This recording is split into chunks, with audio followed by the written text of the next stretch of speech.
I'm Albie and I'm 15. Play for West Brom Development and I play left back.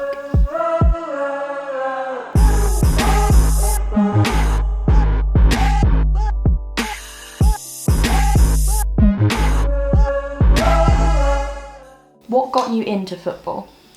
Well, my dad's been taking me to football games since I was 4 and started at Lakeside in, under 5s.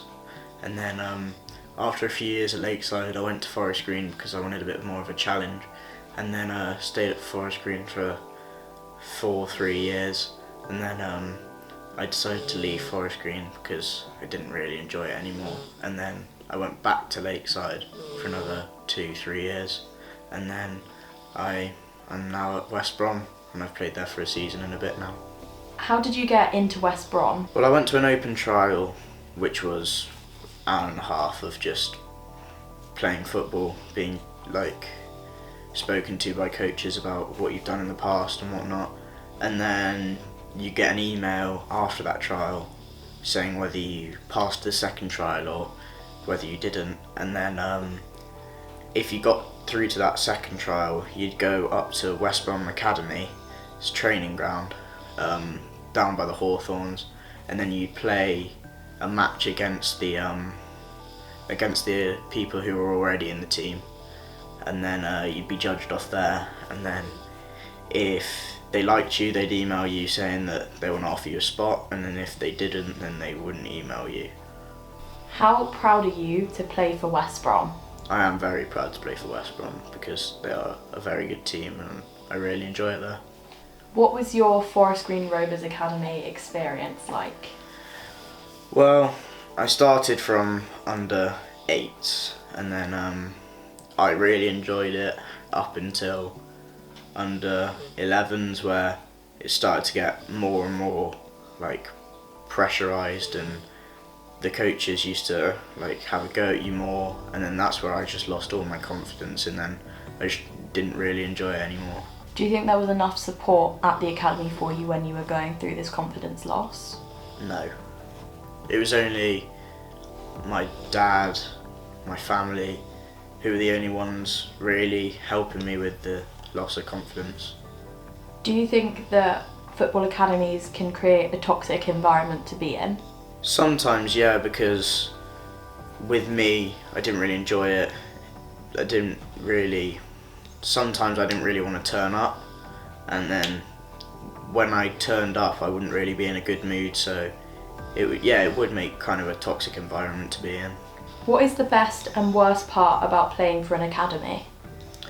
The best is probably that you get to play all over the country, all over wherever really, and that you get to play against big, good teams. But the worst is probably there's always the pressure there just hanging over you from coaches, parents, just the club in general. What would you say is the main difference between academy and non-academy football? Probably the pressure, yeah. The pressure, because there is so much pressure in an academy. Not that there isn't pressure in lower levels, but there's just an abundance of pressure in academy, because at any moment you could get a call saying we don't want you here anymore or something like that, and it's just always dawning on you that could always happen. Would you say that there is too much pressure put on young people who are in football academies? Yeah, sometimes, because sometimes, well, I've only learnt from Forest Green that there was a lot of pressure at Forest Green, but then I've heard from other people that there isn't as much pressure at other clubs than there was at Forest Green. Where do you see yourself in the future? To be honest, I don't think I'm becoming a professional footballer. It was my dream until probably the end of Forest Green. Still is a dream, but I've decided that I want to pursue another job instead of becoming a footballer, even though footballer would be the best thing to ever happen. But the end of Forest Green was the end of an academy for me, which was the best chance of getting a scholarship, pro contract, whatever. But also that I just didn't really enjoy it, so I just went off the fact that all my confidence lost, so I'm just not really going to become a professional footballer because of how I wasn't good enough, because of how I lost my confidence.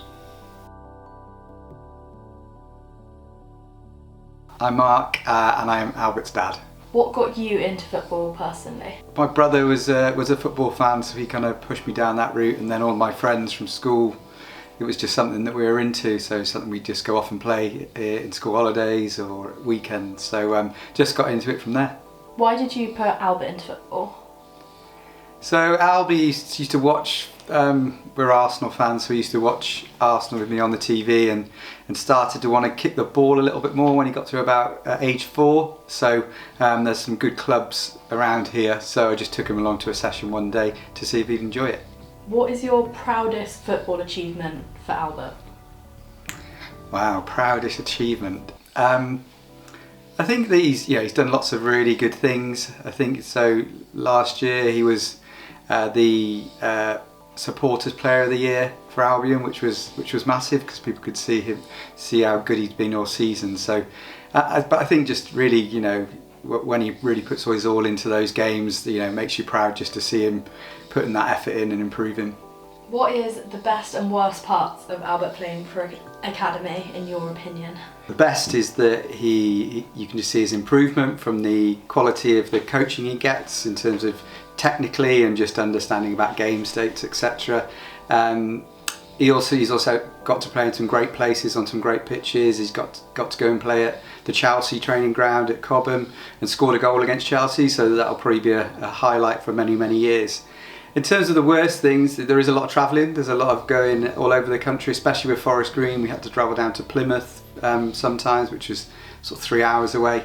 And with Albion, it's kind of at least an hour, if not hour and a half for some matches. So lots of travelling, lots of stopping in services for terrible food like McDonald's, etc. And I think there's also, we've just, in that kind of environment, you have an annual review, which kind of means whether he gets extended for another year or he has to retrial. That's always kind of a big pressure point, which isn't fun for anyone, I don't think, and is probably not a great part of being in that setup. Did you see a negative impact at the end of Forest Green, right before he left? Yeah, Forest Green, I'd kind of noticed something in probably the last 3 or 4 months that he'd lost a bit of a spark. Knowing how I do and the amount of time that I've watched him play, you could kind of see there wasn't something quite right there. So as much as I would ask him if everything was okay, he'd always say that he was fine and everything was fine, but I kind of sensed it wasn't. So it wasn't a very positive environment. The coaches weren't very connected to the team. They felt they were under pressure because they were being assessed constantly as a coach. So it didn't create for a very close atmosphere in the kind of final season at Forest Green, and at the end, he was offered another contract, and I put it on him. I asked him the question if he wanted to carry on, and I'm pleased that he was honest and said that he didn't want to carry on and he wanted to go and try something else. So it ended at the right time. He came a bit lower on confidence because that last few months, because I don't think the environment was great for him. I think, in your opinion, there's too much pressure on young people in football academies?